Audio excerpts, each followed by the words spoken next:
हाय हिमांशु, क्या चल रहा है? कुंदन जी कुछ नहीं, बस थोड़ा सा परेशान था। परेशान थे? क्यों भाई? अरे वो सुबह मैंने एक स्टॉक खरीदा था हम्म। तो मुझे लगा थोड़ा प्रॉफिट कमा लेंगे, लेकिन ये तो जाते जाते घाटा दे के गए मुझे। समझा नहीं मैं। अरे मैंने सुबह एक स्टॉक खरीदा था, शेयर मार्केट में पैसा लगा दिया था मैंने सुबह। ओके। तो वो पैसा अब डूब गया मेरा। डूब गया इतनी जल्दी? हाँ, मतलब कि ट्रेडिंग के लिहाज से मैंने लगाया था, इंट्राडे के हिसाब से कि सुबह लगाएंगे अपना शाम तक देख लेंगे। ओके। तो अब हालांकि मैं घाटे में हूँ उसमें। मतलब किस कंपनी का, मतलब किसी कंपनी का शेयर खरीद लिया हाँ। था? तो एक ही दिन के लिए खरीदा था? एक ही दिन के लिए खरीदा था। और क्यों एक ही दिन में? जहाँ से खरीदा था वहाँ से ये ऊपर ही जाएगा, ये कैसे पता था आपको? इसका अंदाज़ा मैंने कुछ इस तरीके से लगाया कि 2-3 दिन तक ये शेयर बढ़ा हुआ था। मुझे लगा कि आज फिर से बढ़ेगा। अच्छा। लेकिन आज शेयर गिर गया, घाटा हो गया। तो घाटा क्यों हुआ? आप उसे बेचोगे क्यों? आप खरीदे हो तो आप इसको रखो। नहीं, लिक्विडिटी मेरे पास उतनी ही थी, मैं इसको कैरी फॉरवर्ड नहीं कर सकता था। मतलब आप इसको अभी बुक करके जाओगे? मतलब ये अभी बेच दोगे घाटे में? बेच दिया है मैंने। अच्छा, बेच भी दिया है? हाँ।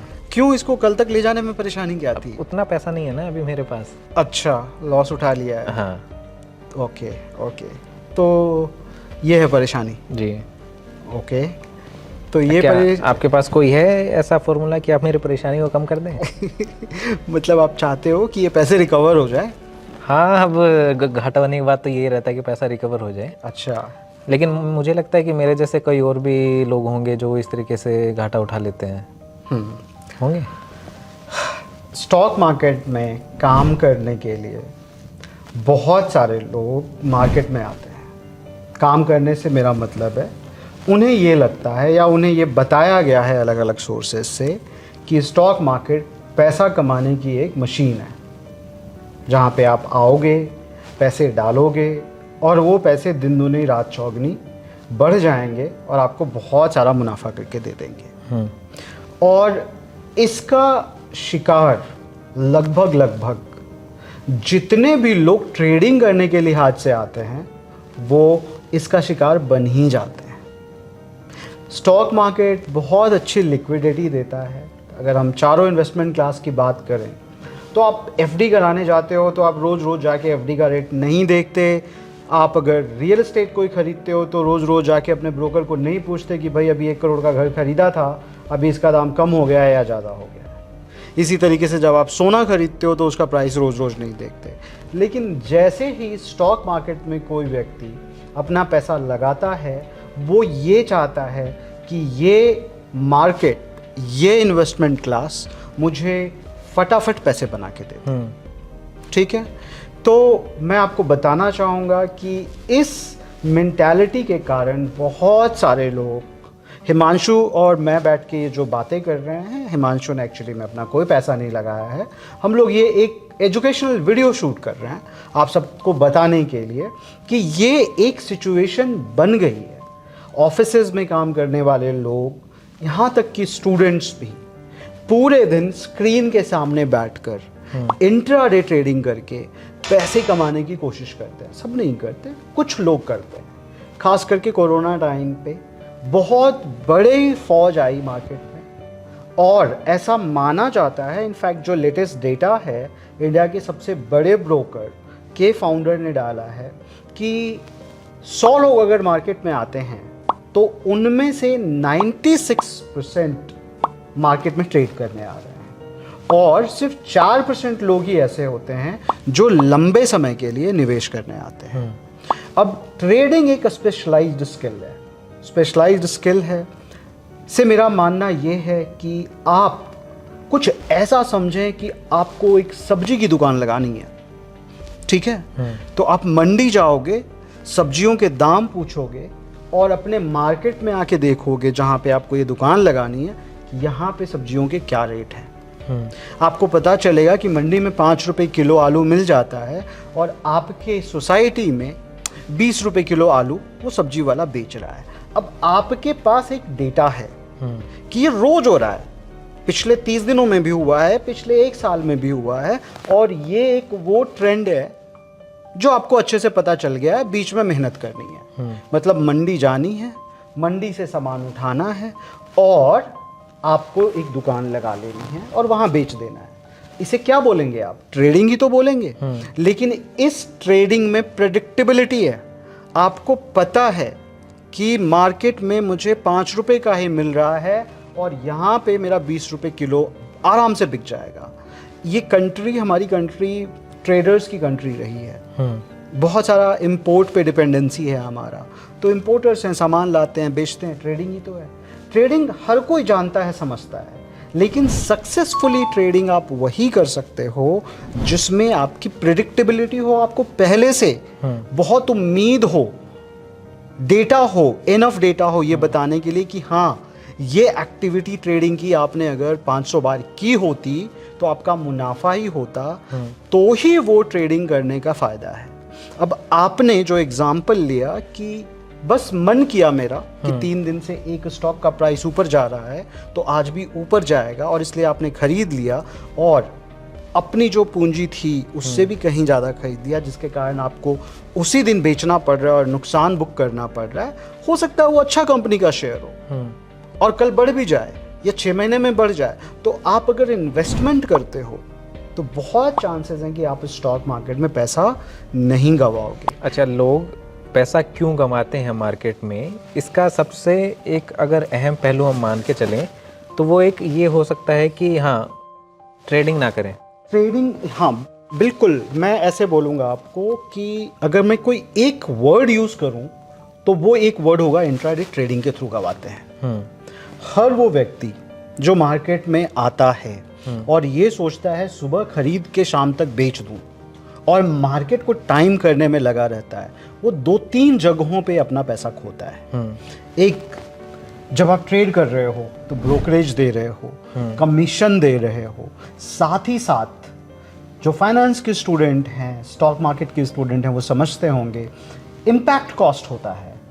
आप जब बाई करने जाओगे तो सेलर के प्राइस पे बाई करोगे। आप बहुत जल्दबाजी में हो, आपको ऐसा लग रहा है कि इस प्राइस पे मुझे खरीद लेना है, नहीं तो शेयर यहाँ से बढ़ जाएगा और मैं प्रॉफिट नहीं बना पाऊंगा। तो जो ट्रेडर ट्रेंड नहीं होते, साइंस यूज करके, डेटा यूज करके, स्टैटिस्टिक्स यूज करके काम नहीं कर रहे होते हैं, सिर्फ टिप सेलिंग के ऊपर या गट फीलिंग के ऊपर इंट्राडे ट्रेडिंग करने चले आते हैं, वो बहुत जल्दबाजी में होते हैं। तो जब वो खरीदते हैं तो किसके प्राइस पे खरीदते हैं? खरीद बिक्री का देखो एक ही नियम है, ऑर्डर बुक बोलते हैं उसे। एक तरफ बायर खड़ा है, एक तरफ सेलर खड़ा है। तो बायर किसके प्राइस पे खरीदेगा? सेलर के प्राइस पे खरीदेगा। अब अगर 50 पैसा भी स्टॉक का बायर और सेलर का डिफरेंस है तो बायर 50 पैसे तो ज़्यादा दे रहा है। अब खरीदा है तो बेचेगा भी, इंट्राडे ट्रेडर है वो। तो जब वो बेचने जाएगा तो किसके प्राइस पे बेचेगा? जो बायर ऑफर कर रहा है उसी पे बेचना पड़ेगा।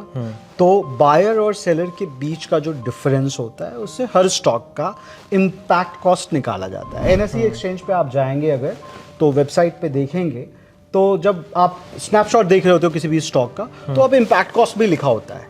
ज़्यादातर जो बड़ी कंपनियां हैं जिनमें बहुत हेवी वॉल्यूम होता है थ्रू आउट द डे, उनका इम्पैक्ट कॉस्ट थोड़ा कम होता है। अच्छा। बट बहुत सारी कंपनियां जिनके इतने वॉल्यूम नहीं होते उनमें इम्पैक्ट कॉस्ट 0.5% तक भी होता है। तो मैं आपको ये बताने की कोशिश कर रहा हूँ कि जब आप बहुत ज़्यादा ट्रेड करते हो, दिन में 2-2, 4-4, 5-5, 10-10 ट्रेड डालते हो, ब्रोकरेज कमीशंस बहुत देते हो आप, टैक्सेस बहुत सारे हैं जो आपको लगते हैं और वो हर ट्रेड पे लगते हैं, इम्पैक्ट कॉस्ट बहुत देते हो आप, और फिर आपके ऊपर एक बर्डन आता है इस पूरे मार्केट को बीट करने के लिए।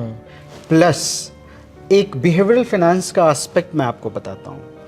बिहेवियरल फाइनेंस में कुछ स्टडीज़, कुछ रिसर्च की गई हैं जिनमें यह बताया गया है कि पैसा कमाने की जो खुशी है वो जितना आदमी को खुश करती है उतना ही पैसा गंवाने पे वो उसको उसके डबल इंटेंसिटी से उसको दुखी बनाती है। बिल्कुल, आदमी पूरा दिन परेशान रहता है, अपना सामाजिक जीवन खराब कर लेता है, प्रोफेशनल लाइफ खराब कर लेता है, दूसरी जगह दिमाग नहीं लगा पाता। ये बहुत, मैं आपको बता रहा हूँ, इंट्राडे ट्रेडिंग कंट्री के लिहाज से भी बहुत बड़ा लॉस है। स्टॉक मार्केट को आपको लेना है इन्वेस्टमेंट का एक प्लेटफॉर्म समझ के, अपनी मेहनत की कमाई का छोटा सा हिस्सा आप लगातार लगाते चले जाएं ऐसी कंपनियों में जिन कंपनियों पे आपको ट्रस्ट है, जो कंपनियां साल दर साल प्रॉफिट पोस्ट किए जा रही हैं।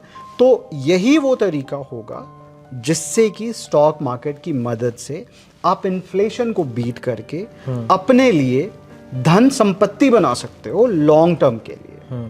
जैसे आपका घर एक धन संपत्ति है, ज्वेलरी आपके घर में होगी, फिक्स डिपॉजिट कर रखे होंगे, ऐसे ही कुछ शेयर्स होने चाहिए अच्छी कंपनियों के आपके पास।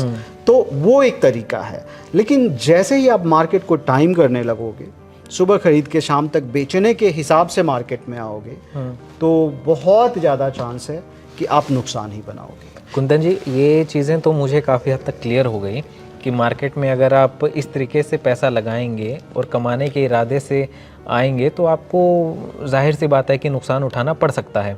लेकिन अगर आप लॉन्ग टर्म के लिए अगर पैसा लगाएंगे और मार्केट में बने रहेंगे एक लंबे समय तक, तो हो सकता है कि ये नुकसान ना हो आपको।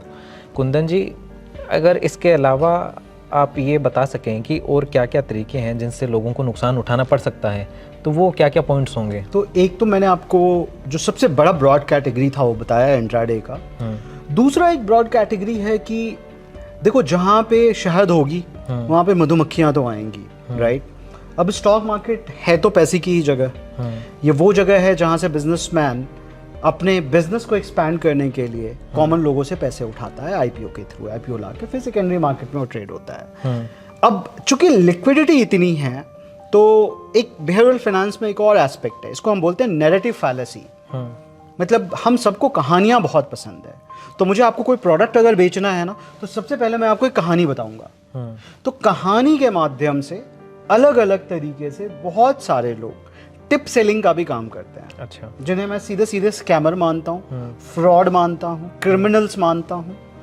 इन्हें सीधे सीधे जेल में डाल देना चाहिए। अच्छा, हमें इन पर भी ज़्यादा भरोसा नहीं करना चाहिए। जो ज्यादा नहीं, इन पे बिल्कुल भरोसा नहीं करना चाहिए। सेबी ने साफ साफ रूल बनाया हुआ है, 1000 लोगों में से 10 लोगों से भी उसने अगर 10-10 हज़ार रुपए ले लिए तो उसने अपने एक हफ्ते के लाख रुपए बना लिए। कुछ नहीं, सिर्फ मैसेजेस भेजकर। और ये एक इसीलिए यही एक कारण है कि फ्री एडवाइजरी को भी बैन किया गया है, क्योंकि मैक्सिमम स्कैम फ्री की एडवाइजरी से ही होते हैं। तो हमें इनसे भी बचना है। और बाकी जो हमारा दूसरा तरीका है जो इंट्राडे ट्रेडिंग है, अगर आपको प्रॉपर ट्रेडिंग नहीं आती है तो अपने पैसे को सेव रख के उससे भी बचना है, ताकि नुकसान ना उठाना पड़े। बहुत सारे लोगों को ऐसा गट होता है, मैं ट्रेडिंग करूंगा तो मैं तो पैसे बना ही लूंगा। तो उनके लिए भी एक सुझाव है मेरे पास। 1 महीने के लिए आप सीधे सीधे अपने पैसे लगाने की बजाय एक एक्सेल शीट में डाल लें कि आज मैं ट्रेड कर रहा होता तो ये करता, और फिर 1 महीने 2 महीने आप देखें कि क्या आपने पैसा बनाया होता। इसे हम पेपर ट्रेडिंग भी बोलते हैं। अगर आपको लगता है कि पेपर पे आप सक्सेसफुल हो, चाहे आपका फॉर्मूला कुछ भी हो, मैं मैथमेटिक्स बैकग्राउंड का बंदा हूं, तो मैं मैथमेटिक्स यूज करके मेरे लिए ट्रेडिंग सिग्नल्स जनरेट करता हूँ। 80% एक्यूरेसी होती है, मैं काम कर लेता हूँ उसके ऊपर। अब आपकी टेक्निक चाहे जो भी हो, आप मान लो न्यूज़ अच्छा समझते हैं, राइट, और उसके बेस पे आप करना चाहते हैं तो आप करें, लेकिन पेपर पे लिख के करें। मैं तो मैथमेटिकली प्रूव करता हूँ, बैक टेस्टिंग करता हूँ, देख लेता हूँ कि बैक टेस्टेड रिजल्ट के ऊपर इतना रिटर्न बना होता अगर मैं ये किया होता, ये रिस्क मैनेजमेंट मेजर्स मुझे रखने हैं, तो मैं ये कर लेता हूँ। आपके जो भी तरीके हैं आप अपने तरीके से करो और उसको पेपर पे लिखो। अगर आप पेपर पे सक्सेसफुल हो तभी मार्केट में जाना। कम से कम एक्सपेरिमेंटेशन में जो पैसे आप गंवाने वाले थे वो पैसे तो बच जाएंगे इस तरीके से भी। बाकी आज हमारे साथ थे फाइनेंस फॉर्मूला में कुंदन किशोर जी, जिन्होंने बताया है कि आपको मार्केट में कैसे पैसे नहीं गंवाने हैं। कुंदन जी, आपका बहुत बहुत शुक्रिया। Thank you Himanshu. Finance formula में हम अलग अलग टॉपिक पर एपिसोड लाते रहेंगे। आप देखते रहिए जी न्यूज़। Thank you.